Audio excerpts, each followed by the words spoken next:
Hello, happy Sunday to you. We're back with another crafty fix, and this week I thought I'd do a bit of paper weaving. It's one of my favourite things to do. I find it really relaxing and a really versatile way to add texture and interest to your journal pages, your cards, or whatever it is that you're wanting to make. My name's Sarah Gray, by the way, from Funky Fossil, and we have a weekly video on YouTube where we try some new kind of mixed media techniques playing with all of our crafty supplies. So hopefully this will inspire you and be something that you want to try yourself.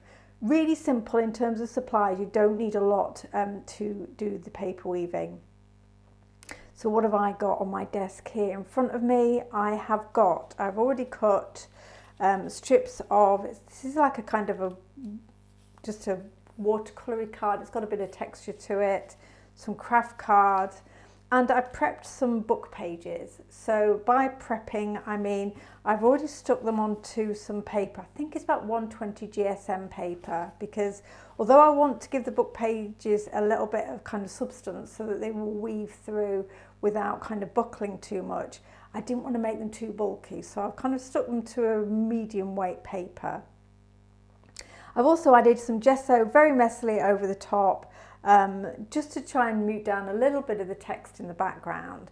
And I thought I'd add a bit of stenciling to them as well in neutral colours, because in my head I'm thinking that once we weave this together, then we can add a bit of colour and do some decoration on top of the paper weaving. So I've gone for mainly neutrals here for the weave. But of course you could do this with your pattern papers, with your bright and vibrant papers, and you'll get a really fantastic finish as well. When I've cut my strips, I have literally just done it by eye. I haven't measured these at all. So you can be very specific and get very narrow, very even strips. You could go for much chunkier and more rustic looking weaves as well, where the strips are all different sizes. So again, you can play around with that element of it to see what different effects it creates for you. I think one of the joys about the paper weaving is it's really unexpected to see what shows up and how the different kind of colours or patterns play together in the weave and create something different. So I want to add a little bit of stenciling to these pages, again just to add something a bit different into the weave. And I've got these 4 mini stencils that we've had before. I think we had it with the box, the artist trading box. These stencils were included, but they are available as an individual item, as a pack of 4 on the shop too. So check out the link in the description box below. And I think I might go with these cute ovals today, because they kind of have a bit of an organic look to them. I'm just thinking that will work nicely with all these rustic colours.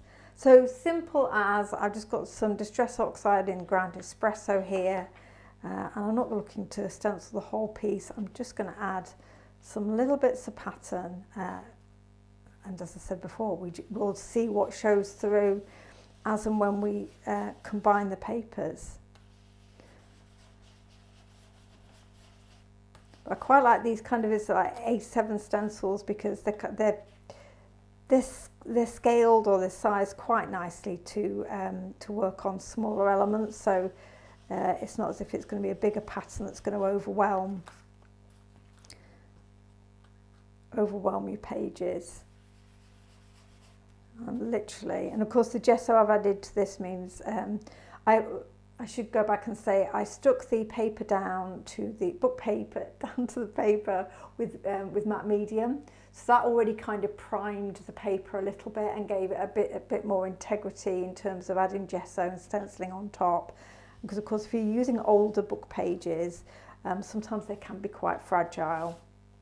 Should we do another one with the ovals, or let's do the crosses?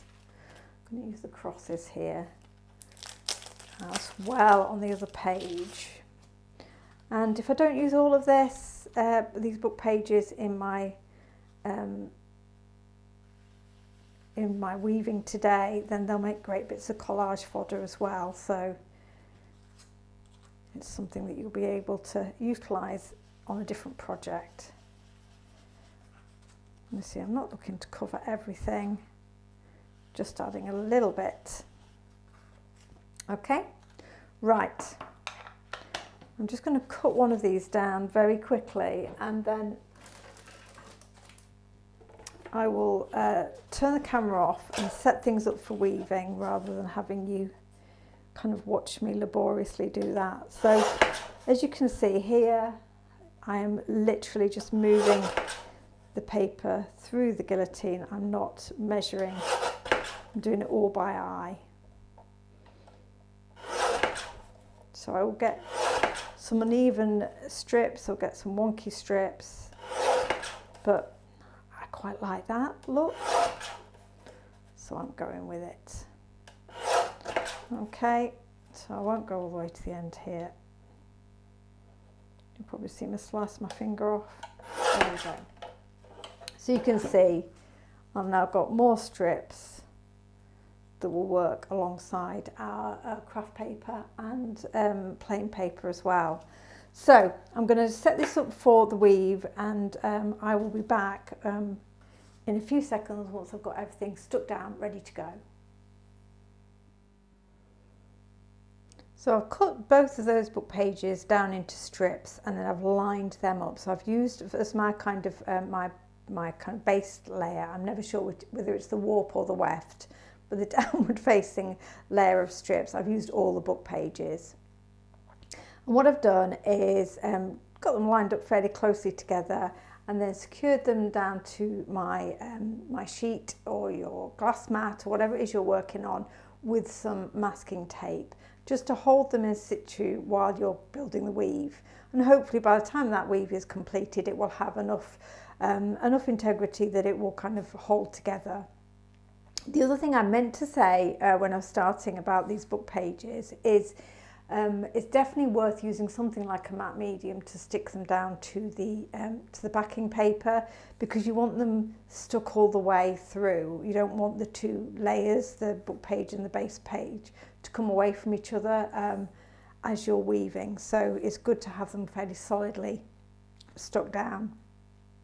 And all I'm going to do, and this is, I'm sure you'll have done this yourself before, it's a very, very simple technique, but to weave, all I'm going to do is go under and over, under and over, under and over, under and over, and so on across the piece. Of course, you can lift the strips just as you're moving across, and then just nudge that strip of card up towards the top. We'll see, I bet. Oh, no, that's fine. These two strips are just a bit too close. There we go. Get that way, get that all the way towards the top there. You can see. Okay, so for now, if I use a piece of the white card, for the next layer down, I'd start in the opposite way. So I went under at the beginning of this, so I'll go over. So over and under, over and under. Hopefully you can see what I'm doing. It's a really kind of meditative thing to do. If you have a bunch of strips of card or paper and just have them stuck down to something, it's a lovely way of spending a bit of time. Just see what emerges with the weave. So that's our second one. I'll just do a third one, and then we'll speed it up as I go down the page, because I'm just going to repeat the same process. So this third one, I'm back to going under at the beginning, under, over, and you can just look at what the first row is from the line before, and you know that you're going to be starting the opposite way. So if your last row started underneath, then the next one has got to start over. You don't need to get everything too tightly pushed together at this stage, because you can wiggle things around as you go on. So you can see I've started under, then I've gone over, and I'm under again. So my next line, I'll be starting over. So as I say, I'm going to speed this up from here on in, and then we'll come back together when we're wanting to take the masking tape away and make sure it's a kind of a single piece of card or weave. Excuse me. Right, let me get back to my weaving.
So I've put all my strips into my weave.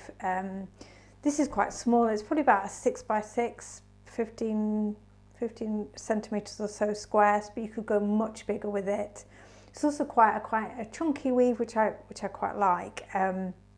What I'm thinking I will do is add a little bit of white gesso just to tone down the craft a little bit, because at the moment I'm finding that quite dominant to the eye, and I want to add a little bit more colour to the background. But first of all, we need to just make sure it's not going to fall apart when we take it off the page. What I've done ahead of time is added a dot of glue on these edges here, where everywhere where there's a strip that goes over, I've added a dot of glue just to adhere that down to the row below. And now, so as you can see here, I can lift this up and feel it's relatively secure, so I can take the masking tape off the backing paper and off the strips relatively carefully so it doesn't tear the paper. There we go, and there you can see it will hold together. So that means I can now just adhere the top row, because at the moment that strip would come out and it would start to unravel. So adhere the top row as I've done the other 3 sides by simply adding a dot of glue where there's an intersection.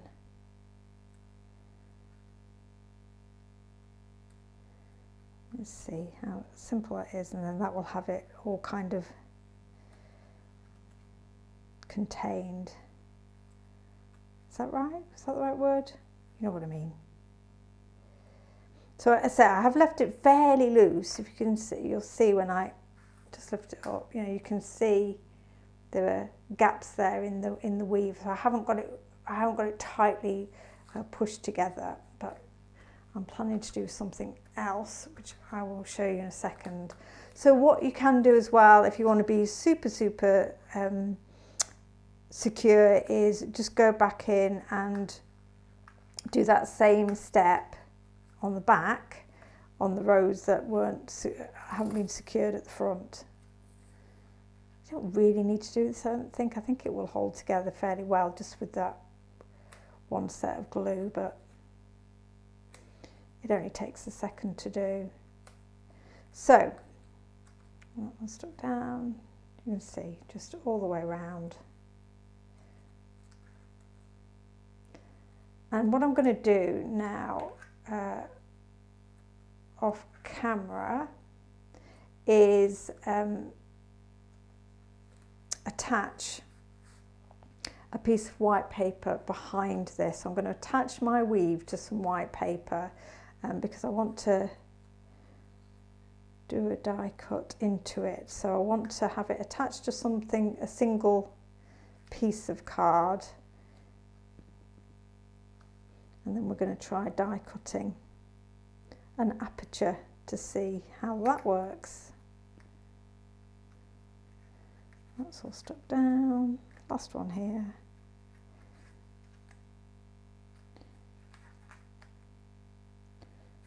Right, so I'm going to attach a piece of white lightweight paper again, probably about to 120 GSM rather than cardstock, because obviously we've already got the weight in the weave.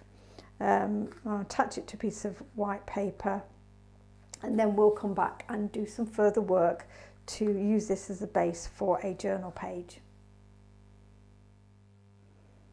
So as you can see here, everything's stuck down. I've added a little bit of gesso. I just actually rubbed some gesso over with my finger just to get a nice uneven look.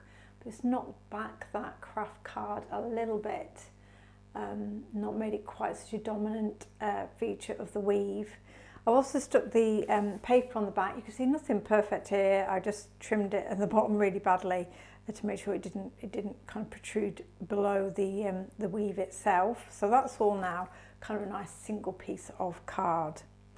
And what I also did was snipped around the edges. I do quite like leaving the kind of the unevenness of the strips around the edge, but I have trimmed it back a little bit.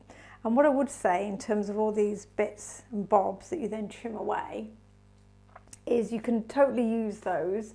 Here's a bookmark I made recently where I literally used the bits that I snipped away, maybe a strip that I didn't use in the actual weave, just to create this really cool, cute bookmark.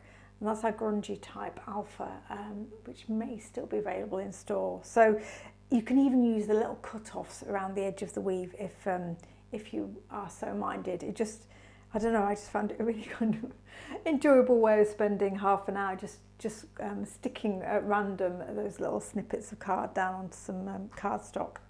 So what I'm going to do now, and then leave it to dry before we go on to the next stage, is just add some acrylic ink. So I want to add some colour now to our neutral base. The reason I'm using acrylic ink is because, a bit like if you're using watercolour, it's relatively translucent, so you won't necessarily block out some of the pattern and interest that you've got in your weave. But you could totally use acrylic paint. You could use your inks. You could use your sprays. You could use anything. Effectively, you've got some gesso cardstock in front of you. So whatever you like to use to maybe add a little bit of colour to your backgrounds will work well with this. It's quite nice because I've got the paper behind it that will catch some of the moisture as it goes through. So I'm hoping that will kind of hold some of the colour rather than it all just leaking through the weave itself. We'll see. And what have I got? I've got Prussian Blue Hue from Liquitex, and I've got a Sepia from Dale Rowney. I'm still wanting to keep that neutrally vintage vibe, but I thought maybe the deep blue would add a little bit of contrast as well. So it's going to be all fairly muted today, I think. So, and all I'm going to do is just add a few drops. This is all dry, that I'm the card that I'm adding it to, and then hopefully, because we've got this fabulous woven surface, the ink will kind of pool in different areas. A bit like if you're applying your ink over an embossed background or something that's uneven, the ink will kind of travel in a slightly different way. Let's add some of that blue. And I am going for quite messy today, which is probably not very unusual. I like that blue actually. It's lighter than I thought it would be, the Prussian blue, but as it mixes with the with the sepia, that'll darken it up. And I'm just spritzing with water to keep it moving. The fact that I've got gesso on here means that it's also not going to just absorb straight into that cardstock, because that paper and craft, the paper I've used and the craft paper are fairly absorbent. I love that, don't you? I could just do this all day, and I might do. It's Sunday after all. Well, it isn't actually. I'm not recording this on a Sunday. There we go. And I'm kind of working in opposite corners. So it's leaving some clearer space towards the centre, just so it doesn't, the whole thing doesn't get covered. But the gesso, the inks are really picking up that gesso texture beautifully, and you can see how it's kind of almost kind of enhancing or really bringing the texture of the weave out. So as you can see, I'm spritzing quite a lot of water, so once I am happy with the colour and the intensity of the colour, I'm going to step away and let this dry, because obviously it's going to be a little bit damp. You could force dry it with your heat gun, but it's going to take a little while, I think, given the amount of water I've just put on there. Of course, if you've used acrylics or a more fast drying medium, then you'll probably be ready to go fairly quickly. But I think I'm going to leave it like that. That's so cool. I'll say that and then I'm reaching for the ink again. One more. Bit of blue. I'm thinking of taking a die cutting out of this section, so I am conscious that I might lose some of this.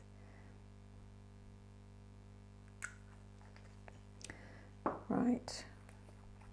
I like the bits where the ink has kind of stopped travelling and is pooling and getting really richly coloured.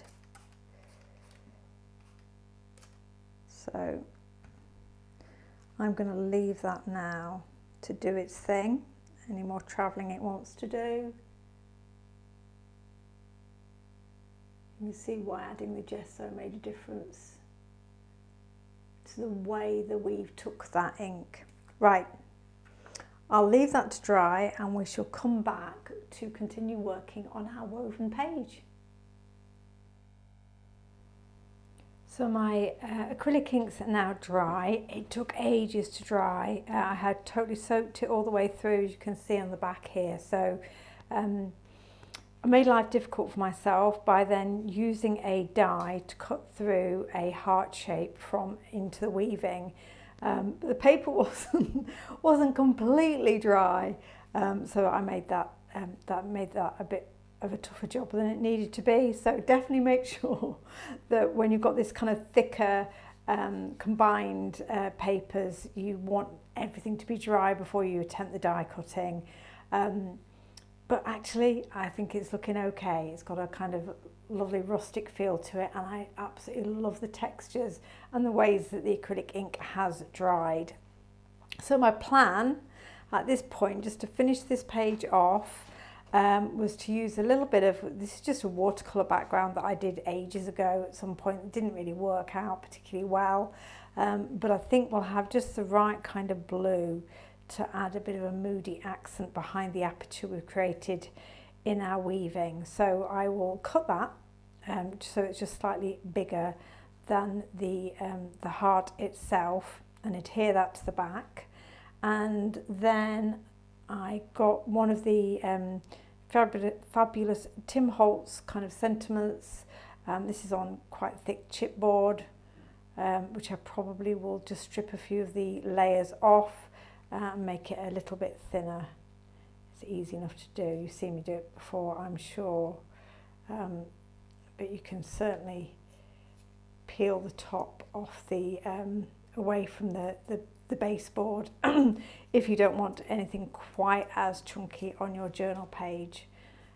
So there we go, made that thinner. So let's just cut this down and adhere it. And I'm probably not going to stick this into my art journal today because I've decided I want to do a little bit of stitching around the heart itself. So you'll see that in the finished project.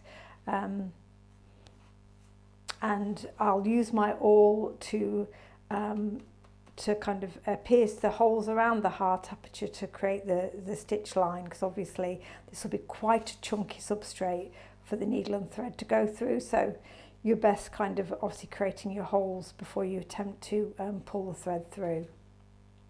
So let's just, I love this blue. This is This is I think this watercolour background works great for this particular project. So definitely keep all of your failed backgrounds, things that you didn't quite work out the way you wanted, because there's no doubt you will find a good project for them at some point. Put that a bit further down, I think. There we go. Yeah. So that's great. That's really given it a bit of impact, hasn't it, on the page? I think I will cut this. Although I don't want it to be too just linear, clunky. So if we go, trust your heart. I could put a heart in the middle there, but I think I'd picked out a rusty metal heart embellishment. I think this is a Finnabair heart from Prima. Hopefully you can see that okay. So I think I'm going to adhere that. I'll use some gel medium to adhere it, because it'll obviously need something with a little bit of weight to grab it. I'm going to put a bit of brown ink around the centre before I stick it down, and then I'll do my stitching. I might do a bit of stitching in these corners just to kind of pull it all in together, and then we'll put that in our art journal. But really what we started with was a very simple bit of paper weaving, and the joy of that is you're able to disrupt and break up patterns and designs into something new, and then work on top of it. You've created another piece of paper that you can add your paints, your paste, your stenciling and all sorts of things to over the top, to really create a kind of journal page with lots of depth and interest. So hopefully you've enjoyed that, and hopefully it's encouraged you to think about paper weaving as a mixed media technique that you might want to use in your journals or on your cards. Of course, the heart that I cut out of here would make a great embellishment on a card as a woven heart. Unfortunately, this heart didn't survive the procedure because it was all damp and it all got a bit messy with the die cutting. But if you did it well and you did it right, you'd be able to use that heart on a separate project. So I hope you've enjoyed today's bit of crafty inspiration, and it's something you'll have a go at. I'd love to hear comments down below about whether paper weaving is something you tried before or that you would definitely want to be trying in the future. I've got more paper weaving ideas and techniques in my mind and think I might do a class on those. So I'd love to hear from you if that's something that you would be interested in the future. But in the meantime, please do like and subscribe to my channel, and thank you so much for watching. I shall see you again very, very soon. Bye for now.